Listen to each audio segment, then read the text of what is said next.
Hello friends, कैसे हैं आप लोग। आज हम लोग पढ़ेंगे मास्टर डिग्री में पब्लिक एडमिनिस्ट्रेशन एमपीए, जिसमें आज हम आपके लिए लेकर आए हैं एमपीए 12 प्रशासनिक सिद्धांत के इकाई 1 में प्रशासन क्या है या प्रशासन किसे कहते हैं इसके बारे में पढ़ेंगे। तो वीडियो स्टार्ट करने से पहले जो भी फ्रेंड्स हमारे चैनल पे नए आए हैं कृपया चैनल को सब्सक्राइब कर ले और बेल आइकन को प्रेस कर दे ताकि जो भी लेटेस्ट वीडियो हमारे चैनल पे आए वो सबसे पहले आपको मिल सके। तो आइए ज्यादा टाइम को न लेते हुए चलते हैं अपने टॉपिक पर। प्रशासन क्या है और प्रशासनिक सिद्धांत के बारे में पढ़ते हैं। तो आइए वीडियो को स्टार्ट करते हैं। प्रशासन या एडमिनिस्टर एक लैटिन भाषा का शब्द एडमिनिस्ट्रेट से निकला है, जिसका अर्थ लोगों की देखभाल करना, कार्यों का प्रबंध करना। प्रशासन की परिभाषा कार्यकलापों का ऐसा वर्ग जिसमें वांछित लक्ष्यों या उद्देश्यों को प्राप्त करने के प्रयोजन के लिए सहयोग और समन्वय अंतर्निहित है। मोटे तौर पर ऐसा प्रतीत होता है कि प्रशासन शब्द कम से कम 4 भिन्न भिन्न अर्थ या भिन्न भाव होते हैं जो उस संदर्भ पर निर्भर होता है जिसके लिए यह प्रयुक्त किया जाता है। आइए इसका नेक्स्ट देखते हैं। ये 4 पॉइंट में बटा हुआ है। तो इसमें पहला देखते हैं विद्या के रूप में अधिगम की शाखा या बौद्धिक विद्या का नाम जैसे कॉलेज या विश्वविद्यालय में पढ़ाया या अध्ययन किया जाता है। दूसरा हो जाएगा व्यवसाय के रूप में कार्य या व्यापार या व्यवसाय या पेशा का प्रकार, विशेषकर जिसमें उच्च अधिगम की शाखा में ज्ञान और प्रशिक्षण अंतर्निहित होता है। तीसरा हो जाएगा प्रक्रिया के रूप में कुछ सेवाओं में माल का उत्पादन करने के लिए सरकारी नीति या नीतियों के क्रियान्वयन में प्रारंभ किए गए क्रियाकलाप का कुल जोड़ है। चौथा हो जाएगा शब्द कार्यकारी या सरकार के लिए पर्यवाची के रूप में कार्यों के उच्चतम प्रकार में व्यक्तियों का ऐसा निकाय जैसे मनमोहन सिंह प्रशासन और बुश प्रशासन आदि ने किया था। आइए कुछ लेखकों की प्रसिद्ध परिभाषाएं देखते हैं, जिसमें सबसे पहले देखेंगे इयन ग्लेडन का।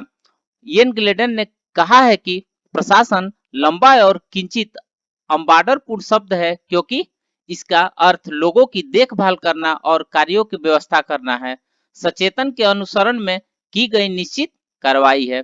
उसी प्रकार ब्रुक्स एडमस ने कहा है कि प्रशासन ही एक अवयव संस्थानों में बहुतों का एक ऐसी बहुधा परस्पर विरोधी सामाजिक शक्तियों का समन्वय करने की क्षमता है कि वे एक इकाई के रूप में कार्य कर सके। आइए नेक्स्ट देखते हैं।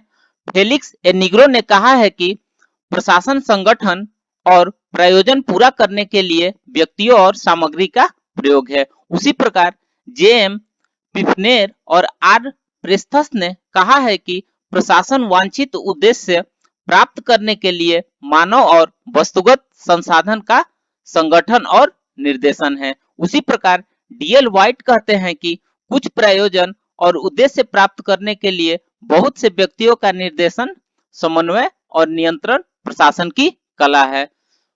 लूथर गुलिक कहते हैं प्रशासन को स्पष्ट उद्देश्यों की उपलब्धि के साथ कार्य करवाना होता है। एमएफ मार्क कहते हैं कि प्रशासन सचेतन प्रयोजन के अनुसरण में निर्धारित की गई कार्रवाई है।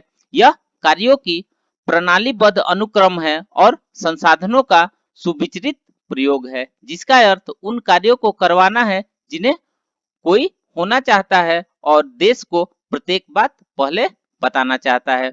उसी प्रकार हर्बर्ट ए सीमान, डी.डब्ल्यू. स्मिथबर्ग और बी.ए. थॉमसन ने कहा है कि प्रशासन उसके विशालतम अभिप्राय में प्रशासन को उभयनिष्ठ लक्ष्यों को पूरा करने के लिए सामूहिक सहयोग के क्रियाकलापों के रूप में परिभाषित किया जा सकता है।